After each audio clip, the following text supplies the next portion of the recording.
दादा किती मजा आली ना आज. पूर्ण महाराष्ट्र भगवा झाला होता. हे बघायला महाराज असते तर बरं झालं. आजही बघायला महाराज नाहीयेत.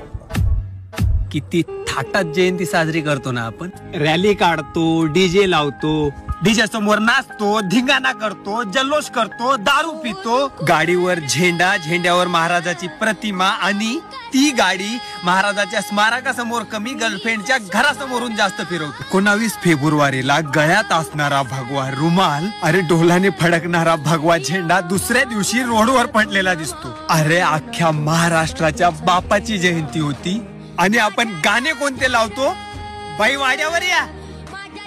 काही धडाडीचे कार्यकर्ते महाराजांच्या शिवजयंतीच्या शुभ मुहूर्तावर कार्यक्रम ठेवतात आणि त्यांच्या प्रतिमेसमोर बाया नाचवतात. अरे आपला राजा बाई वाचवणारा होता, बाई नाचवणारा नाही. मिरवणुकीत नाचायला हजारोची गर्दी आणि शेवटी स्मारकाजवळ आरती वेळी फक्त 100 लोक, त्यातले 50 लोक 100 फूट लांब, कारण त्यांना पायातला बूट काढायला वेळ नाही.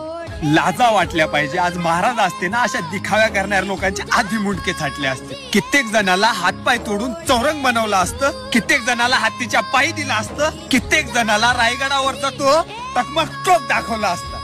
आज महाराज असते ना, महाराष्ट्र असता, महाराष्ट्राचा बिहार नसता.